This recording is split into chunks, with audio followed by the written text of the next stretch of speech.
Hello. Today's podcast is with Andrew Byer. Andrew is a distinguished professional with over 39 years of experience in supply chain management. Since June 2022, he is on the advisory board of the Next Gen Supply Chain Organization. At Procter Gamble, Andrew recently concluded a decade-long role as Senior Director of Supply Chain Capability, know-how licensing, and strategic external planning and external partnerships. He led key initiatives, including P&G's digital supply chain transformation, a partnership with Ernst & Young, and strategic industry relationships with institutions like MIT and Gartner. His efforts resulted in significant value managing a team of 23 director-level reports and overseeing U.S. supply chain recruiting from 2014 to 2018. Andrew's career at P&G began in 1985 with roles across US, Japan, Hong Kong, and Singapore. He led supply chain planning, integrated business planning, and logistics operations, contributing to almost $2.5 billion to the business units and pioneering industry-leading inventory programs. He achieved 14 MRP2 Class A designations and was instrumental in P&G's first sales and operations planning, which is called SNOP. With deep expertise in digital transformation and supply chain management, Andrew is a key leader in driving innovation and strategic partnerships in the industry. Without further ado, let's dive into our conversation with Andrew. Hello, Andrew. Let me Hello, start. Mada. Glad to see you. And let me start straight with a question. And since you've been recognized as a key, figure in custodianship and leader for external training of P&G's integrated, what we call the integrated work system, which is pretty renowned for its entire supply chain excellence. P&G is often perceived as 20 years ahead of the rest of the industry regarding supply chain excellence. Would you say that statement is accurate? If so, what contributes to the significant lead that we have in Procter Gamble? Okay, wow. Well, Madav, first of all, hello. Great to talk with you again after a while. I would say that statement is kind of accurate. I not only within P&G but across industry in our know-how licensing alliance, and 20 to 30 years ahead, actually, depending on where you're talking, would seem to be actually the most accurate description. And I think many of us are familiar with the famous Peter Drucker quote, culture eats strategy for breakfast. And I think that's really what separates P&G is the culture, right? The long-term sustained supply chain operational excellence. It comes from the culture, the DNA, the way the operation runs. And that's what's really set P&G apart for the long term. And if I think about this, there are a couple of key points. The leadership, it has evolved to servant leadership, right? The frontline employees are accountable for the results. They have the tools, they have the training, they have the accountability, and leadership's job is to stand back and watch them deliver results. And if there's a problem, to help solve the problem. And part of that leadership mindset is standard work. So if there is a gap or a problem, the role of leadership isn't to try and solve it, but to check things like, did we follow the standard? And if we didn't follow the standard, let's do it again following the standard and see if we have the gap. If we followed the standard and we had a gap, then we need to change the standard. Then we need to retrain people. It is that type of consistent operational performance that sets P&G apart. But there's some other things. I talked about the frontline employees accountable for results. We call this 100% employee ownership, right? And this also means everyone in the operation is focused on the same outcome results. We've called this the compelling business need.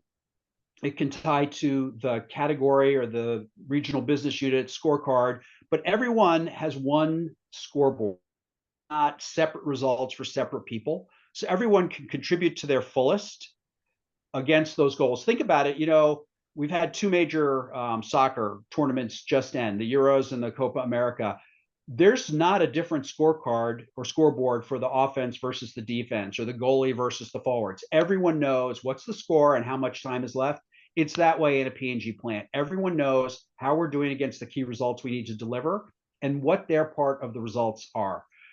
And we break this down to things like equipment owners, and that's like in a plant or in a warehouse, right? Could be a part of a packing line, or it could be the forklift.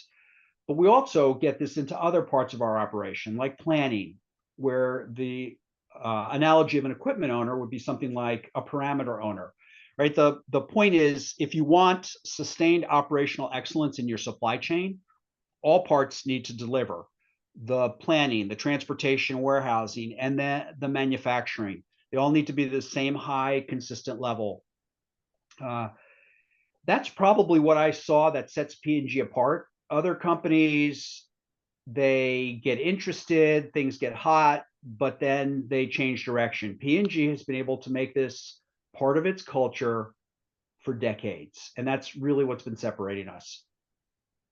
That's a great way of explaining it. So when companies join the IWS program, they often expect P&G experts, with all the stuff that you have talked about. There's a lot of poaching, we know that, and a lot of P&G folks who are pretty good experts in IWS, they've joined other companies to resolve their issues. Now, these companies are usually at different stages of the journey towards especially for the supply chain excellence. Now, how do you manage the complexity and diversity of these organizations simultaneously? Because there will be few organizations that are probably, in IWS terminology, I would say phase two, and some may be phase one. And basically what you also see is there's very poor leadership preparation, and they start calling themselves phase one, two, three. So, and that's probably also one of the reasons why they fall apart. And what's your perspective on that? So my perspective, which is shaped not only by acquisitions, P&G has, plants P&G's acquired, so we get to see other operations, but also companies who've tried to license IWS or have licensed IWS. And there's be said, if an organization expects someone to be parachuted in and to help them immediately fix things like do this, do this, do this, they're missing the plot, right? It is a cultural change. And we say in P&G, all change starts with leadership. So the most important thing we would coach leaders who are trying to implement IWS, trying to get the better operational results on a sustained basis, is your leadership needs to be adjusted. What got you to the levels you are as leaders is not going to take you further when you're trying to make an organization transformation. So IWS always starts with phase zero, which is leadership preparation. And if somebody thinks they're phase one or phase two, but they really haven't done the leadership preparation, most likely they're going to drift back from phase one or phase two, or they think it's phase one or phase two because they have a couple of boards up in the plant that they kind of go through the motions at. If you really haven't done leadership prep, if you really haven't enabled your leaders to become servant leaders, we often talk about the way to get leaders to the right place is learn, do, teach, which means if you want your leaders to be able to guide their organization, for example, on AM and PM, they need to understand what that actually is, what the tools are, how the work gets done, what are the standards, because they can't teach and coach people if they don't understand it themselves. So this is a different philosophy than a lot of other leadership organizations have. And that's, but when you start operating this way, your leaders understand what the work is, and then how to teach other people, how to reinforce, how to coach on the floor, how to be a servant leader who understands their role is to eliminate the hard work That's the barriers to the frontline employees delivering their results. That's where you can start to make the difference, right? So this is what we coach immediately. All change starts with leaders. Um, the other thing is, I mentioned this before, the compelling business need, something that pulls the entire site together to something tangible, measurable, uh, getting from where we are to where the business needs us to be. And by the way, that's really important. It has to be relevant to your business. It can't be supply chain centric, because the business needs or the business priorities will shift and you'll have to adjust with it. So you have to have something for the entire operation in a compelling, we called it a compelling business need, that the key word is business, right? It's relevant to the business, that everyone can then understand the line of sight from what they do to what the output results are. And this becomes the role of leadership, helping train the frontline employees, helping them understand what it means to be a system owner, right? And I use system owner, it could be equipment owner, parameter owner. Just it is some element of the operation where the frontline technicians are accountable for its operation, the performance, the results. And the thing is, this this just really unleashes the power of your operation. Imagine, instead of 14, 15 people huddled in a leadership conference room around a table, imagine 1,000 people on the floor as the leaders and the owners, right? That's what you get out of the total employee ownership. And that's what the job of leadership becomes, getting those people on the floor with the training, the knowledge, the capability to be the equipment owner, to be accountable for the result, holding them accountable, coaching on the floor.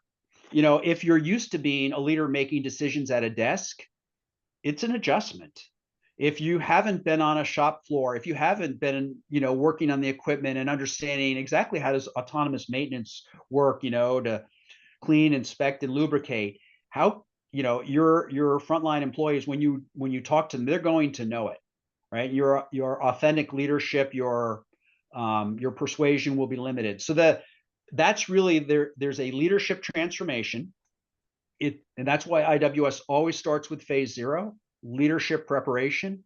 And the coaching I would give people listening to this podcast, you have to be mindful. What got you to where you are will not get you further on a sustainable basis if you want to make the type of transformation that really unleashes your operation. Great. So you mentioned compelling business need a couple of times. Would you elaborate a little bit on the difference between a business need and a compelling business need? Because what I have also seen is people look at some of their KPIs, which have small, continuous incremental improvement, and then they call that as a compelling business need, but it's not compelling enough because it's not really futuristic, I would say, to really look into business strategies and external environment. So how would you differentiate that compelling business need? What you're trying to do is capture the hearts and minds of the people working in your operation.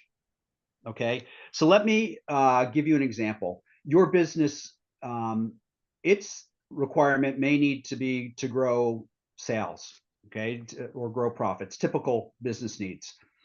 And they may say, well, our method to do this will be innovation. We're going to be bringing better products that, either we're taking share or allow us to take pricing. We'll bring better products. Well, from a supply chain perspective, that means we need to be able to not only produce, but we also need to manage change, right? So, I remember one of P&G's operations that the business said, we're going to need to manage change at a much higher pace, new product introduction. Their compelling business need was flawlessly fast. We can't drop any balls, but we need to get the new stuff into market quickly. Otherwise, we're not going to be able to generate the sales and profit growth that the business expects, right? So what we need to do is a supply chain is be able to make that change with no defects, no quality issues, and fast, right? And that was a change because operations love stable, right? When your business is throwing more change at you, it becomes harder to deliver operational excellence as a supply chain if you don't develop what I'd call new muscles, right? The ability to manage change at a much faster and higher rate. So that would be what you need. Again, back to the hearts and minds, the people working on the floor. What is different for us? And how does that tie to the business need? In that example, very clearly, business is saying we need to grow sales, we need to grow profit, we're going to do it through innovation. To the supply chain, we need to be able to handle innovation more flawlessly fast. Great. Another thing with, Yeah, okay, go go ahead. ahead. No, go All I ahead. was going to say is, when I talk about the hearts and minds, it can't be a paragraph. It needs to be something short and clear. And I've seen a lot of plants and operations, they'll use, just something with numbers, like 10 times 100 equals, A square plus B square plus 2AB. right. And the point is, it's like 10% growth, 100% of the organization equals this, right? It's just something where the people can get it and it's simple, it's clear, it's obvious. It is not a college thesis. Perfect. Let me switch the gears a little bit. So, if I have to ask you in a very simple way, what do you see that keeps supply chain leaders up at night regarding future challenges to deliver operational excellence? Madav, operational excellence is never easy, but it's easiest in a stable environment. What I see and hear keeping leaders up at night is the fact that we're in such a dynamic, unstable environment, right? And it's been going on for a decade plus, right? Around 2010, right after the Great Recession, we had VUCA, volatile, uncertain, complexities, ambiguities. And then COVID hit, and the new one was, I think they called it BANI, brittle, anxious, nonlinear, incomprehensible. Things are just happening that we've never seen before. All the containers are imbalanced, right? The ports aren't operating correctly. Right now we've got wars or the threat of wars. Just look at Ukraine, Gaza, the Taiwan Strait. You've got geopolitical things with tariffs and regulations changing. We have a workforce shift, right? The Gen Z are not looking for the jobs of the past. And so the leaders have to deal with all this and deliver operational excellence. And I also didn't mention, obviously, the digital transformation that's going on, right? The new technology. How do we bring that into our operation? I think that's probably where most people are wrestling with, is there a formula? Is there actually an answer key for all the challenges we're facing? And what I see and what I tell people is no, there is not an empirical answer key where here are the finite black and white correct answers. We don't live in that world anymore. What does give you the advantage to pivot and be agile is the strong operational performance and ownership of your employees. This gets back to IWS. There are things you can control. There are things you can't control. You can control the training, the accountability, the ownership of your people, right? Right? And holding them accountable for the results and empowering them and providing the servant leadership so they're performing at their peak. You can't control what's going on in geopolitics, what's going on with tariffs, what's going on with reshoring, but you can make your organization as agile as possible to respond to whatever comes their way. That's the coaching that I grew up with. I'd also want to mention a bit on, and I touched it, Generation Z, the people who, moving into the workforce, they call it from 1996 to 2010. They're not like the people of the past, right? P&G has long been known as a grow from within company. People like you and I, Madav, we retire with long tenures. The people entering the workforce today aren't really looking for that. They'll try a gig and they'll move on. They are more, they're digital natives. They grew up with the internet. They are adept at learning new technologies and quickly. You've got to find a way to, first of all, deal with this, right? If people are going to be coming and going more frequently, how do I get my people up to speed quickly? Because that's going to be a fact of life. Okay. So, and actually, some of the AI is really good at helping people get up to speed on knowledge quickly, right? Capturing knowledge and helping train people. But also, you have to deal with, like, they're concerned with the values of your company. How sustainable are you? How supportive of people are you, right? A lot of them are a lot more aware of mental health issues. Some of them, the Great Recession in 08, 09 impacted them, and then COVID. They're pragmatic. They're looking for stability in some aspects of their life, but they're also not likely to work at a place for decades like we might have seen in past generations. So I think these are the things that leaders need to figure out, right? And just going back to Gen Z, I mean, they offer an incredible advantage to an organization, right? They come in, they call it digital dexterity. They know how to learn things and use them quickly. Well, you probably have an organization that maybe not adopting new tools and leveraging what the capabilities are as well as they possibly could. These people can come in and help your organization leapfrog if you use their strengths properly. And that's what I think should be keeping leaders up. What you focused on in the past is not what you need to focus on now and in the future. Yeah, and you did mention the digital tools as well as machine learning, AI, which is coming up, and Gen Z getting, they're coming with those inbuilt skills. But we also have population in the companies who are probably in their 40s and 50s who haven't caught up with it, right? And then, so specific to IWS, I've always seen that people are, it is also perceived as extra work for them. Let's put it this way, to be very blunt. Especially the huge amount of, you mentioned that earlier, a lot of boards all around, still a lot of manual work going on.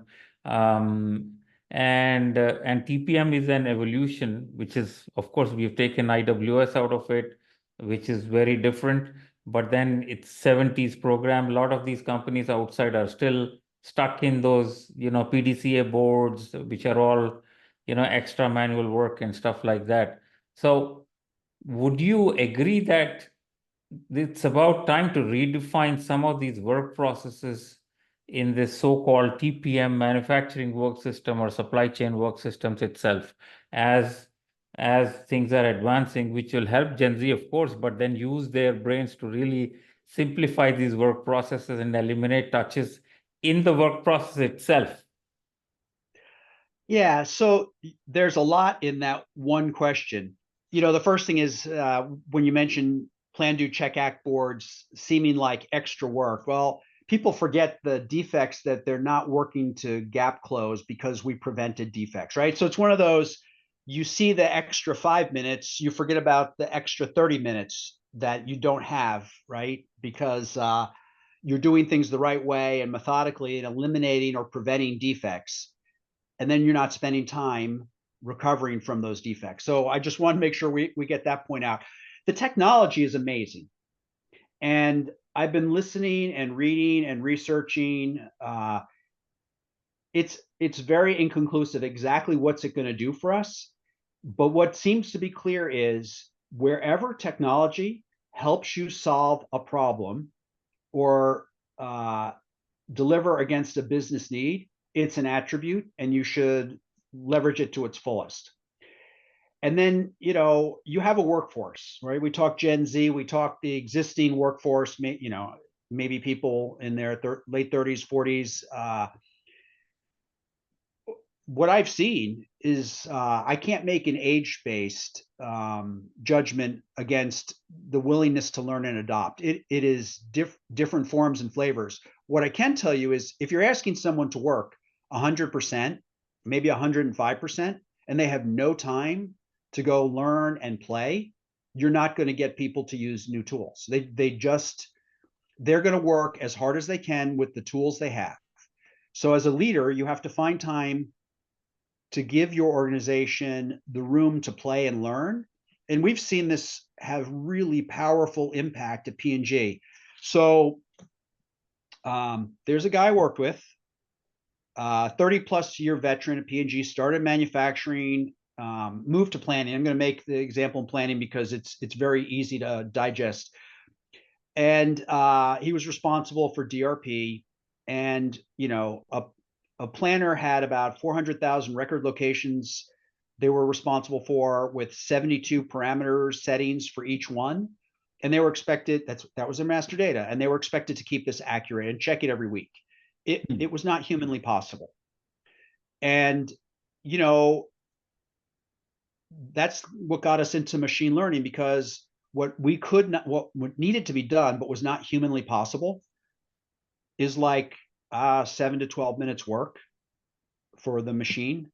And, you know, the planners, master data checking is not very glamorous, prone to human error, hard to do. For machine learning, it's very simple. And it means that the planners are using quality data, which means their plans are going to be quality. So it saved us a lot of time and improved the quality of our plans. But we got to it because this individual planner was not a planner, it was like a process leader, had the time to go explore what might be possible. And this is not an IT person. This is somebody who comes out of operations. You're saying it's more like your personal passion, personal commitment to learn new things. Yeah. And giving people the space to learn. If you cram someone's work plan with 100, 105% capacity, they maybe they'll learn on the nights and weekends, maybe not, right? Yeah. So my last question to you, in the interest of time. So P&G is a grow from within. You and I have grown from within the company, and then, you know, and the overall, I would say by and large, the attrition during our generation has been fairly low, and we've learned as we go. There are a lot of other companies where attrition is high, you know, people jump from one company to the other company, and also they hire people from other companies.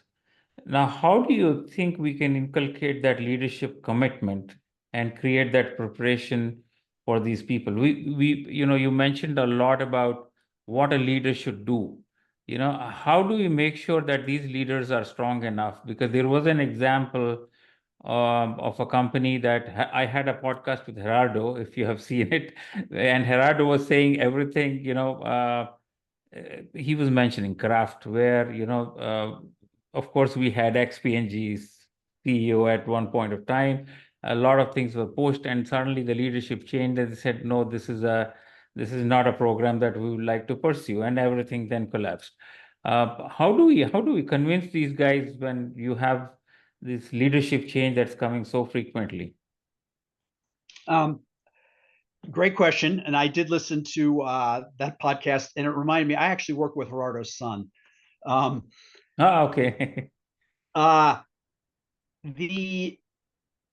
This is reality. Okay.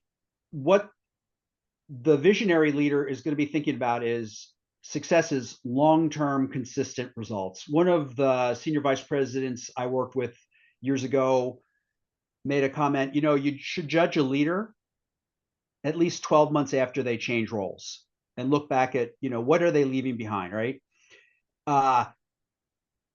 And in that environment, if you're going to have new people coming in, if you're going to have transition, and that's reality, the people coming in, there's this old cliche, the smell of the place, right? It's not what you tell them, it's not what you write, it's when they walk in, what is the sensory impact, right? If you have a culture of frontline employee accountability and ownership, system ownership, right? Setting standards, following the standards. People will come in and they will get that sense and they will see what their role is. So the leader's job is to create that culture, that environment, to nurture it and to sustain it, to make sure that all of the leaders understand servant leadership, coaching on the floor. It's not decision making in conference rooms, through email. It is the empowering of the operations, right? The power is in your thousands of frontline employees. It is not in the handful of leaders, right? The handful of leaders they're responsible for turning that power into results. The other thing that I would mention that you brought up, and we've seen this at P&G, there is a paradox. As we invested in people's digital capabilities, their skills became more valuable on the market. We actually saw lower attrition, because what I attribute this to, people understood, this is where I'm growing. This is who's giving me the capability to grow and giving me the opportunity and giving me the challenges. I don't need to leave to grow. I know my skills are more valuable on the market, but I'm getting them in an environment that's nurturing me, supporting me, and giving me more accountability. Let me go back to that DRP example. I talked about a process leader who did the research. Well, it had to be implemented somewhere. So it was implemented at a lead planner. That lead planner obsoleted themselves out of a job. And they would tell people, I eliminated my work through this machine learning. They went on to do things that were much more interesting to them. Master data checking is not particularly glamorous or interesting. So they obsoleted their job, which they were good at, but they didn't really like. And they moved themselves on to other things, right? They mastered machine learning. They could find other use cases. This is giving people reason to stay, which really helps in this environment. You're not going to stop all attrition, but if you can manage the level, you're better off. So, Andrew, I will stop it here. Thank you so much for your time. And it has been a pleasure to talk to you. And great An absolute pleasure catching up with you again, Madhav. Thank you so much.